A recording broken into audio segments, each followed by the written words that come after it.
मालिक मुस्लिम है, लेकिन जब पता चला कि इस रेस्टोरेंट का मालिक नवनीत कालरा है और खान चाचा के बच्चे पहले ही उससे अलग हो चुके हैं, तो तब जाकर मामला शांत हुआ।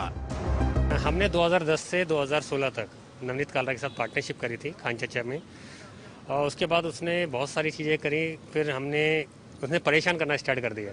तो 2016 में हम कोर्ट गए, हमने उसके साथ तब से काम बंद कर दिया था। 2016 से 2020 तक हम उससे अलग थे, और उसके बाद जो पेंडेमिक टाइम आया 2020 में, तो हमें अपना काम हम करे थे रूल द रूल्स के नाम से, और हमें अपने काम पे ही फोकस करना था।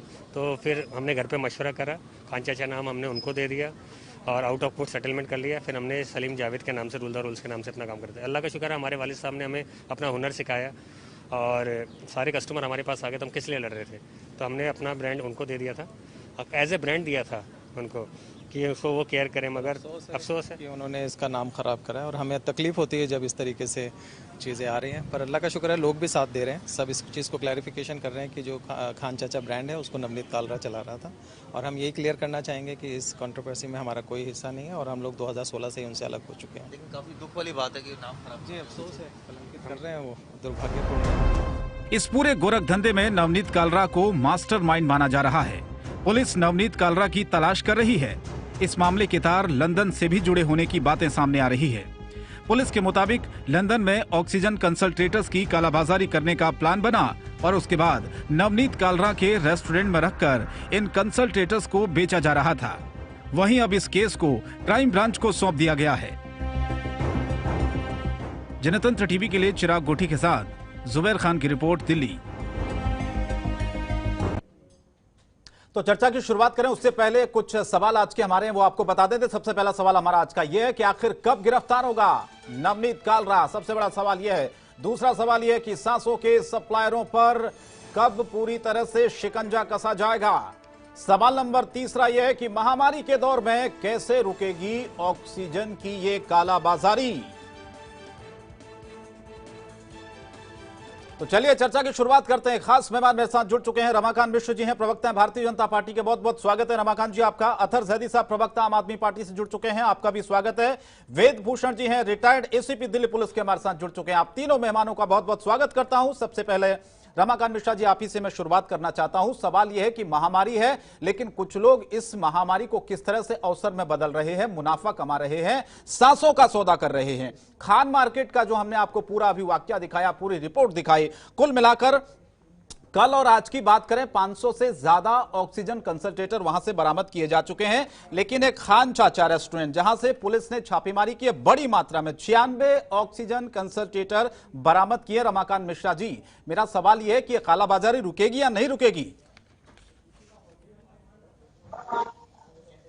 शंकर जी, निश्चित तौर पर आज के परिप्रेक्ष्य में अगर देखें तो निश्चित तौर पर ये एक परिवार अभी आंसुओं से भींगा हुआ है, और इस आंसुओं से भींगने का जो वजह है वो महामारी है। कोई घर ऐसा नहीं है जिसमें वहां पर एक दो पेशेंट नहीं है, किसी ने अपने को नहीं खोया हुआ है।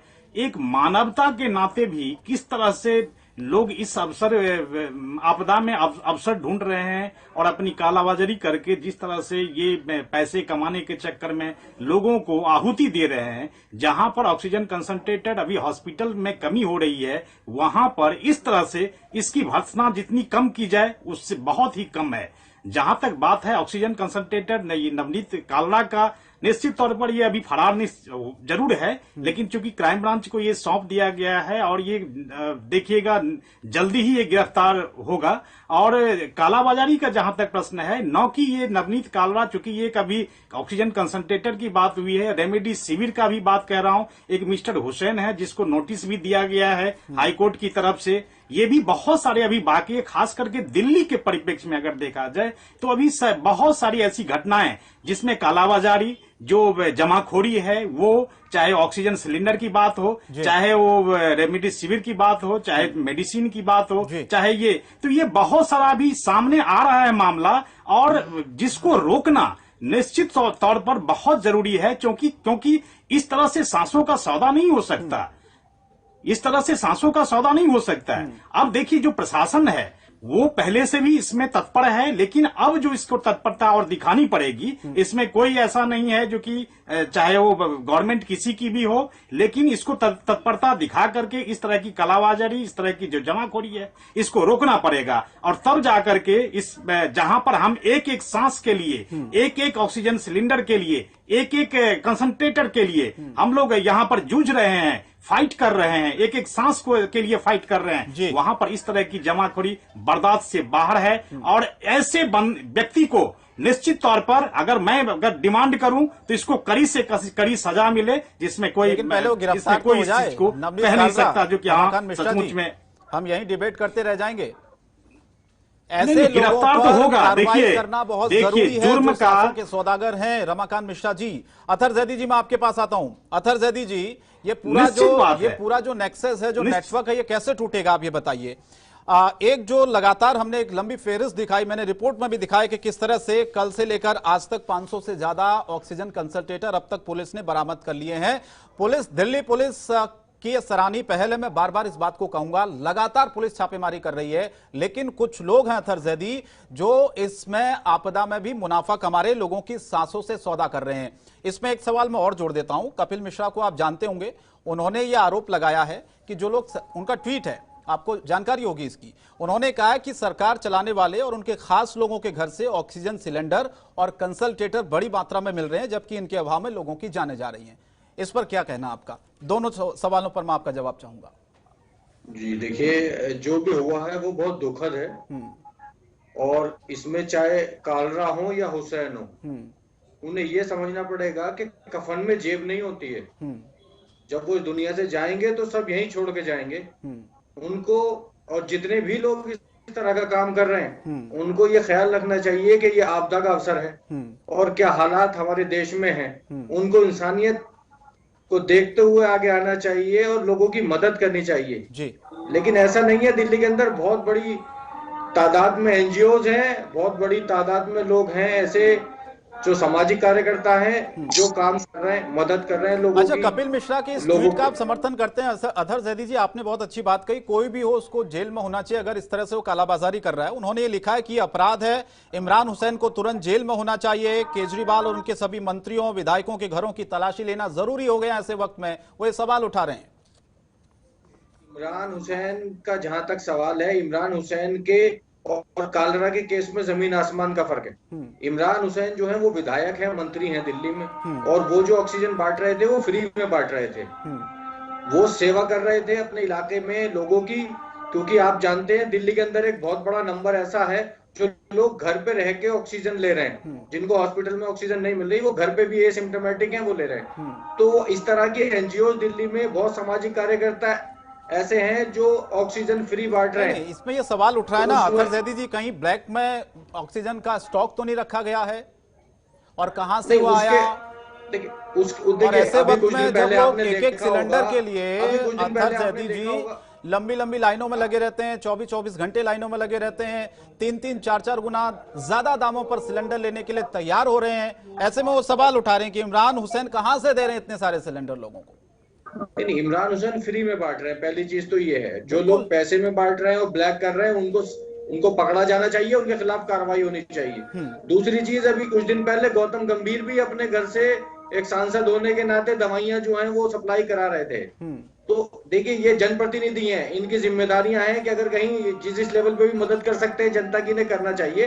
और हाईकोर्ट ने जो जवाब मांगा है वो उनकी लीगल टीम जवाब दे रही है। तो कपिल मिश्रा के परिप्रेक्ष्य में मैं कुछ नहीं बोलना चाहता, क्योंकि वो आप जानते हैं कि वो किस तरह के ट्वीट कर रहे हैं और वो राजनीति कर रहे हैं इस पे प्योर आम आदमी पार्टी और बीजेपी की। जबकि ये ऐसा वक्त है कि आम आदमी पार्टी हो, बीजेपी हो, कांग्रेस हो, सबको मिलकर इस लड़ाई को लड़ना है। ठीक है सर। इसमें एक दूसरे के ऊपर आरोप प्रत्यारोप लगा के राजनीति करने से कपिल मिश्रा को कालाबाजारी रुकेगी कैसे? इसके लिए क्या होना चाहिए अथर जैदी जी? जी,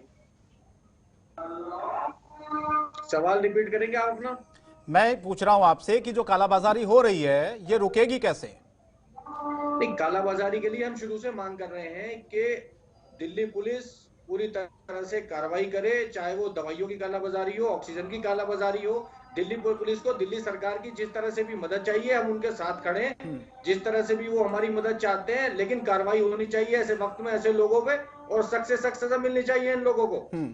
ठीक है, वेदभूषण जी मैं आपके पास आता हूं। सवाल यही है कि सर ये कालाबाजारी रुकेगी कैसे ऐसे वक्त में जब एक एक सांस के मोहताज हो रहे हैं लोग, ऑक्सीजन सिलेंडर नहीं मिल पा रहा है, और कल से लेकर आज तक खान मार्केट इलाके का मैंने जो पूरा आंकड़ा दिखाया, 500 से ज्यादा ऑक्सीजन कंसंट्रेटर बरामद हुए। खान चाचा रेस्टोरेंट की जिसका हम जिक्र कर रहे हैं वहां पर छापेमारी हुई, 96 ऑक्सीजन कंसंट्रेटर वहां से बरामद हुए हैं। मेरा सवाल यह है कि ऐसे लोगों पर क्या कार्रवाई होनी चाहिए, और ये कालाबाजारी अगर हो रही है इस आपदा के दौर में, ऐसे लोगों की कालाबाजारी कैसे रुकेगी और इनको सबक कैसे सिखाया जाएगा?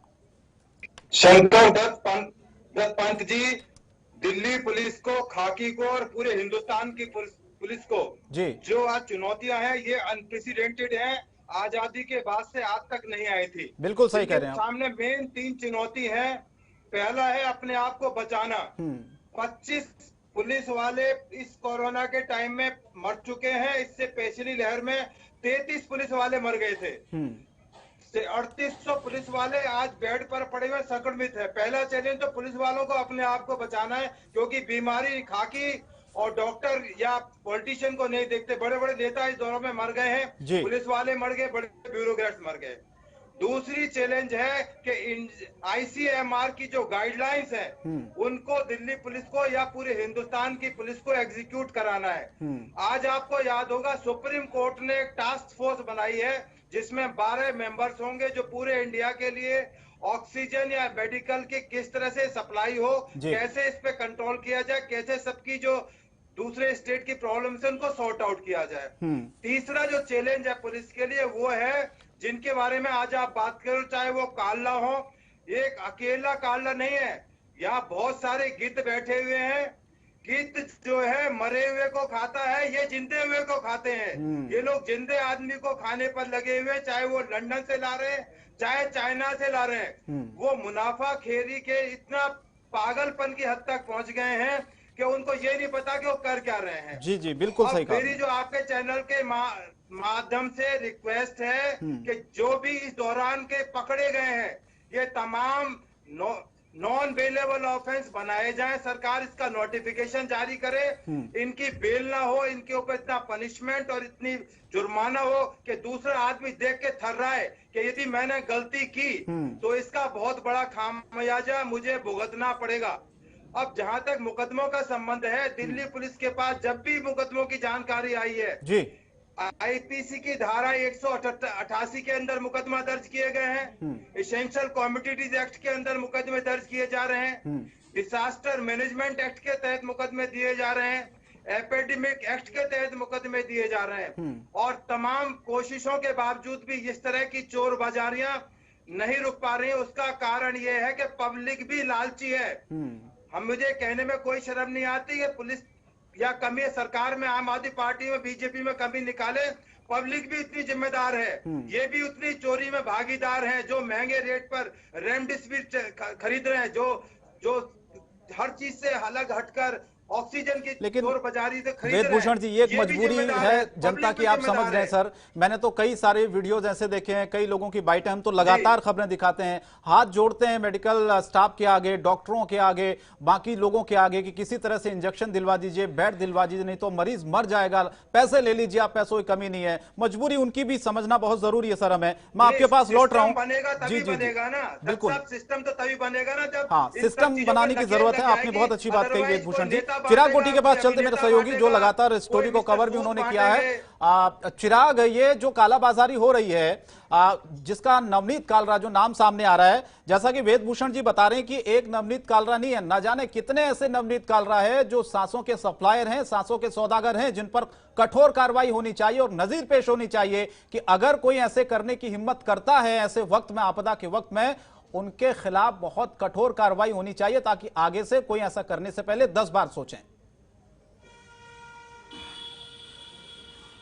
देखिए, होनी चाहिए और क्या हो रही है इसमें बहुत फर्क है। आपने सवाल पूछा कि होनी चाहिए, तो सभी जानते हैं होनी चाहिए, लेकिन होती नहीं है। अभी भी आप देखिए नवनीत कालरा बड़े बड़े ब्यूरोक्रेट से, पॉलिटिशियन से, तमाम लोगों से लाइसेंस चलता है इस आदमी का और बहुत अच्छी बातचीत भी है।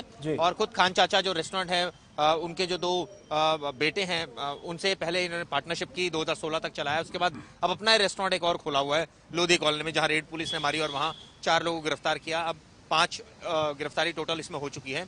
जहां तक बात है, जो वेदभूषण जी भी जिक्र कर रहे थे, बड़ी अहम बात बोल रहे थे कि हमें भी समझना पड़ेगा। लेकिन सवाल ये है ना कि अगर मार्केट में हमारा हम अवेलेबल कोई चीज है नहीं, हमारा पेशेंट हो रहा है सीरियस, हमें चाहिए ऑक्सीजन कॉन्सेंट्रेटर, तो मजबूरन हमें 40,000 के 70,000 भी देने पड़ते हैं। वो इसलिए देने पड़ते हैं क्योंकि हमें अपने पेशेंट को बचाना है। अगर मार्केट में कोई चीज आसानी से अवेलेबल हो तो ऐसी कोई दिक्कत ही ना है। ये जिम्मेदारी किसकी है? ये जिम्मेदारी है सरकार की। हर चीज सरकार की जिम्मेदारी बता देना ये भी कोई समझदारी नहीं है। सरकार कहती है क्यों जो हमने क्या मना किया है किसी भी जो सप्लायर है उसको कि वो खरीद नहीं सकता, इसको बेच नहीं सकता। तो सवाल ये है कि सिस्टम वाली बात है। बात ये नहीं है कि जो है वो इतने महंगे कालाबाजारी चल रही। कालाबाजारी तभी हो रही है जब चीजों की कमी है, जब लॉकडाउन लगा हुआ है, जब ऐसी पेंडेमिक में किसी को अंदाजा नहीं था कि ये हालात आ जाएंगे। आदमी जो है घर पर आराम से बैठा और उसकी सांसें उखड़ने लगी, और जब वो हॉस्पिटल जाने की कोशिश कर रहा है तो अस्पताल नहीं है, उसके लिए बेड अवेलेबल नहीं है, उसके लिए मेडिसिन नहीं है, तो आदमी क्या करेगा? वो यही करेगा जो मजबूरन कई लोग कर रहे हैं। और जो आदमी कालरा जो इस तरह की हरकतें कर रहा है, जो बेच रहा है, ऑब्वियसली वो गलत है। ऐसे में इंसानियत एक चीज होती है, नहीं करना चाहिए, लेकिन वो कर रहा है। अब जो आदमी जो पैसे वाला है वो इसको अफोर्ड जो कर सकता है वो कर रहा है अफोर्ड, या नहीं भी कर सकता तो किसी ना किसी तरह से वो इसको जो है वो खरीद रहा है। तो ये पूरे सिस्टम को समझने की जरूरत है। ये सिर्फ ब्लेम गेम करने पार्टी के ऊपर की बात नहीं है। At the end Delhi police तो कार्रवाई कर रही है, रोज ही कर रही है। रोज हमें हर डिस्ट्रिक्ट से ऐसे 2 ऑक्सीजन सप्लायर के बारे में जानकारी मिलती है, 4 के बारे में मिलती है जो पकड़े गए हैं। तो कार्रवाई एक जगह अपनी जगह है, वहीं दूसरी तरफ जो गिद्ध है वो अपना फायदा उठा रहे हैं। अब नवनीत कालरा को देखना होगा क्राइम ब्रांच कब तक गिरफ्तार करती है। बिल्कुल, ये बड़ा सवाल है कि कब गिरफ्तार होगा नवनीत कालरा, इस सांसों का सप्लायर। मैं रमाकांत मिश्र जी आपके पास आता हूं। रमाकांत जी मैं आपके पास आता हूं। ये सिस्टम की जो बात वेदभूषण जी भी कह रहे हैं, चिराग भी कह रहे हैं, सिस्टम एक होना चाहिए जो कि एक जिम्मेदारी सरकार की भी इसमें बनती है कि जब पता था कि ऐसी परिस्थितियां आने वाली है तो कुछ लोग कालाबाजारी करते हैं, चाहे वो किसी भी तरीके की आपदा हो, किसी भी तरीके का संकट देश में आता हो, तो एक जिम्मेदारी पहले से ही होनी चाहिए सरकार की कि उन चीजों की जरूरत ज्यादा हो, जिन चीजों की जरूरत ज्यादा है उसकी सप्लाई ज्यादा हो। जब चीजें ही कम होंगी तो जाहिर तौर पर नवनीत कालरा जैसे लोग 20-20 हजार के ऑक्सीजन कंसंट्रेटर को 70-70, 80-80 हजार रुपए में तो बेचेंगे ही ना। लोगों को तो अपनी जान बचानी है ना रमाकांत मिश्रा जी, वो क्या करें? उनके पास ऑप्शन क्या है? निश्चित बात है, निश्चित बात है। देखिए ऐसा है, सिस्टम नहीं है ऐसा कुछ नहीं है, सिस्टम है और सिस्टम को पॉलिश करने की जरूरत है। आखिर उस सिस्टम की जरूरत कहाँ है और कब जरूरत होती है? देखिए किसी न किसी को अगर मान लीजिए सांस अगर अंतिम क्षण पे है और सांस बचाने की जद्दोजहद है तो ये निश्चित है। देखिए आप पब्लिक को इसमें दोष नहीं दे सकते। मैं मेरे हिसाब से, मेरे अनुभव के हिसाब से होता क्या है, इसमें पब्लिक को दोष देने से, देखिए एक व्यक्ति का अगर मान लीजिए कोई बेटा अंतिम क्षण पे जा रहा है और उसको ऑक्सीजन कंसंट्रेटर की जरूरत है तो वो उस टाइम में पैसे नहीं देखता है, वो देखता है जो कि हमारा बेटा कैसे जिंदा हो, हमारी मां कैसे जिंदा हो, हमारे परिवार के सदस्य कैसे जिंदा हो। लेकिन अब इसी में से कोई कालाबाजारी कर रहा है, वो भी किसी का बेटा है, वो किसी का ये है। उस भावना को देखते हुए देखिए महामारी का समय है, यहां पर इंसानियत जब इंसानियत मर जाती है उस टाइम में सिस्टम बिल्कुल फेल हो जाता है।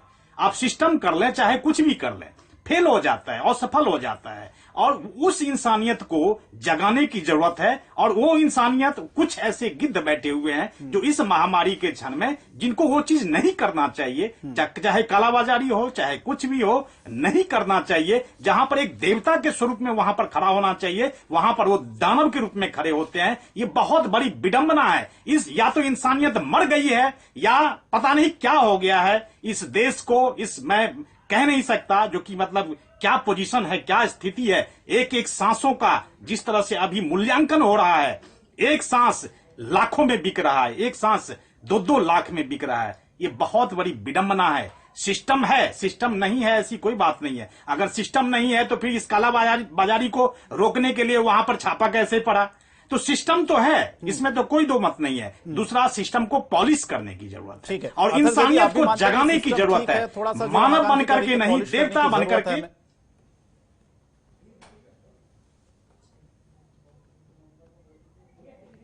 अथर सैदी जी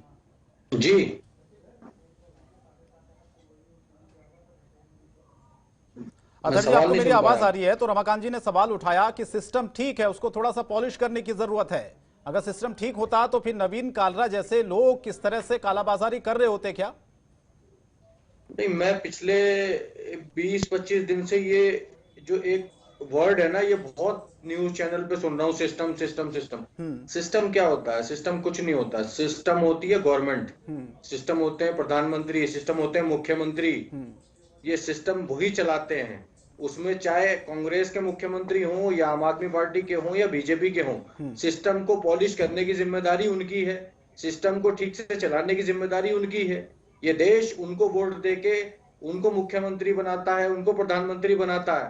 तो ये सारी चीजें उनके कंधों पे हैं जिम्मेदारियां कि वो सिस्टम को कैसे चलाते हैं। तो हम अपनी नाकामियों को सिस्टम का नाम देके उसके पीछे नहीं छुपा सकते पर्दे के। जहां पे भी ये गलतियां हो रही हैं, चाहे वो काला बाजारी हो रही है, चाहे वो दवाइयों की हो या ऑक्सीजन की हो, उसकी जिम्मेदारी वहां का जो प्रशासन है, वहां का जो एडमिनिस्ट्रेशन है उसकी है। और उस एडमिनिस्ट्रेशन को पूरी तरह से वॉच करने की और उसको चलाने की जिम्मेदारी वहां के मुख्यमंत्री, प्रधानमंत्री, गृह मंत्री की है। तो ये सिस्टम सही नहीं है, जिम्मेदारी हमें ही लेनी पड़ेगी। आज जनता अगर परेशान है तो उसकी परेशानी। अरे आप सिस्टम कहिए या तंत्र कहिए, अरे सिस्टम कहिए या तंत्र कहिए, आप सिस्टम करिए या तंत्र कहिए उसको। आप सिस्टम जो कर रहे हैं, सिस्टम कहिए या हिंदी में उसको तंत्र कहिए। आप कोई जिम्मेदारी नहीं लेना चाह रहा, सिस्टम के पीछे छुपा दिया। अरे आप सिस्टम सही नहीं है। अगर आप दिल्ली में आप रिस्पॉन्सिबिलिटी लिए रहते, अगर आप दिल्ली में रिस्पॉन्सिबिलिटी आप लिए रहते तो आज ये स्थिति नहीं होती, आज ये स्थिति नहीं होती। आप हिंदुस्तान टाइम्स का आर्टिकल देखिए, हिंदुस्तान टाइम्स। आप शंकर जी एक्ट लगाया हुआ है, आपकी जिम्मेदारी। शंकर जी मैं कह रहा हूँ, आप नहीं दे पा रहे ऑक्सीजन दिल्ली को।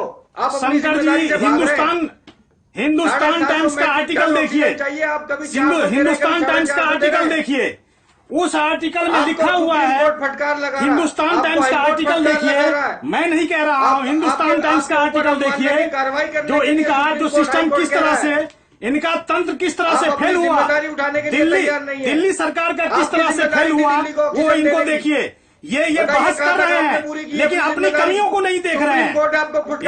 ये बहस जरूर करेंगे लेकिन कमियों को नहीं देखेंगे। अगर ये कमी पूरा किए रहते तो ना आज कालाबाजारी होती, ना आज यहाँ पर बेड के लिए, ना आज ऑक्सीजन के लिए किसी को मरना पड़ता। अपनी कमी को छुपा रहे हैं आप। निकम्मी सरकार, निकम्मी सरकार, दिल्ली सरकार निकम्मी सरकार, आप केंद्र सरकार निकम्मी सरकार, निकम्मी सरकार। आज एक आंसू की कीमत, ये एक आंसू की कीमत देना पड़ेगा इसका जवाब आप लोगों को। आप अपनी निकम्मेपन को छुपा रहे हो, अपने निकम्मेपन को छुपा रहे हो। निकम्मा सरकार, निकम्मी सरकार, दिल्ली सरकार निकम्मी सरकार। एक बेड नहीं मिल रहा है यहाँ पे, एक बेड नहीं मिल रहा है यहाँ पे। ऐसे आरोप लगाने से नवीन कालरा जैसे जो लोग कर रहे हैं ना सर कालाबाजारी, उनको और बल मिलता है, और बल मिलता है। और इसी तरह से कालाबाजारी होती रही तो सिस्टम पर तो सवाल उठेंगे ना। रमाकांत जी, अथर जैदी जी, वेदभूषण जी, आपने कहा ठीक है उसे थोड़ा पॉलिश करने की जरूरत है, मैं भी इस चीज को मानता हूं, लेकिन दिल्ली पुलिस की सराहना मैं इसलिए यहां पर करना चाहता हूं कि इस कोविड काल में भी, जैसा कि वेदभूषण जी बता रहे थे कि बहुत सारे पुलिसकर्मी कोविड पॉजिटिव, सराहना की जाए उतनी कम है। ठीक, बहुत पुलिसकर्मी पॉजिटिव हैं और लगातार डटे हुए हैं, अपना फर्ज भी निभा रहे हैं। यहां तक कि ऑक्सीजन की जो सप्लाई है दिल्ली पुलिस ने कई जगहों पर की है, अपना फर्ज निभाया और लगातार दिल्ली पुलिस डबल रोल कर रही है। आप ये देखिए जो ऐसे कालरा जैसे लोग हैं उनके खिलाफ दिल्ली पुलिस लगातार कार्रवाई कर रही है अपनी जान हथेली पर रखकर। और दूसरी तरफ आप ये देखिए कि सिस्टम पर जो हम सवाल उठाते हैं ना रमाकांत जी, अथर जैदी जी, उस पर हमको ध्यान देने की जरूरत है कि सिस्टम की जिम्मेदारी आखिर किसकी है। नवीन कालरा जैसे लोग, उनके अंदर इतनी हिम्मत कैसे आई कि 95 ऑक्सीजन कंसंट्रेटर लाकर उन्होंने रखे हुए हैं, करोड़ों रुपए का अब तक मुनाफा कमा चुके हैं और किसी को इसकी कानो कान खबर तक नहीं है। हम एक दूसरे पर आरोप यहां पर लगा रहे हैं और सांसों के लिए दिल्ली की जनता आज भी मर रही है। मुझे इस डिबेट को यहीं रोकना होगा। बहुत बहुत धन्यवाद आप सभी लोगों का हमारे साथ जुड़ने के लिए, इस चर्चा में शामिल होने के लिए। सांसों के ऐसे सप्लायर आपने बहुत देखे होंगे, लेकिन नवनीत जो कालरा है, नवनीत कालरा जैसे तमाम ऐसे लोग हैं जो कालाबाजारी कर रहे हैं, सांसों के सौदागर हैं, सप्लायर हैं, उन पर शिकंजा कसना बहुत जरूरी है। हालांकि उम्मीद हम करते हैं कि जरूर इस घटना के बाद पुलिस एक्शन में आएगी और नवनीत कालरा को ही नहीं, नवनीत कालरा के साथ साथ बहुत सारे ऐसे लोग जो कालाबाजारी कर रहे हैं उनको गिरफ्तार करेगी और ऐसी सजा देगी एक नजीर के तौर पर कि आगे कोई कालाबाजारी करने से पहले 10 बार सोचे। फिलहाल आज के लिए इतना ही, लेकिन जनतंत्र टीवी पर खबरें जारी हैं। नमस्कार।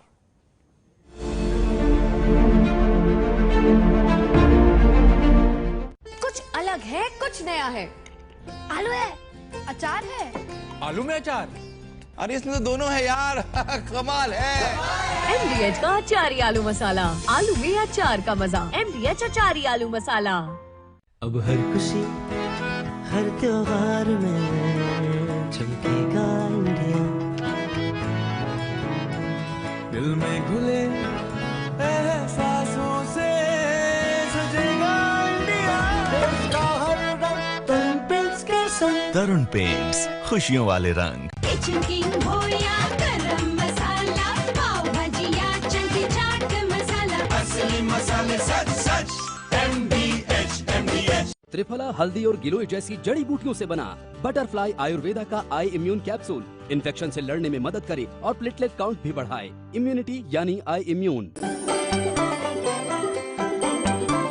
ओ जल जीरे की आई बहार, पियो जी जल वाले हैं। जलजीरा दही भल्ला पापड़ी को स्वादिष्ट बनाए, गर्मी से राहत दिलाए। MDH का जलजीरा, पानी पूरी मसाला। MDH चकदे फटे।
देख रहे हैं जनतंत्र टीवी।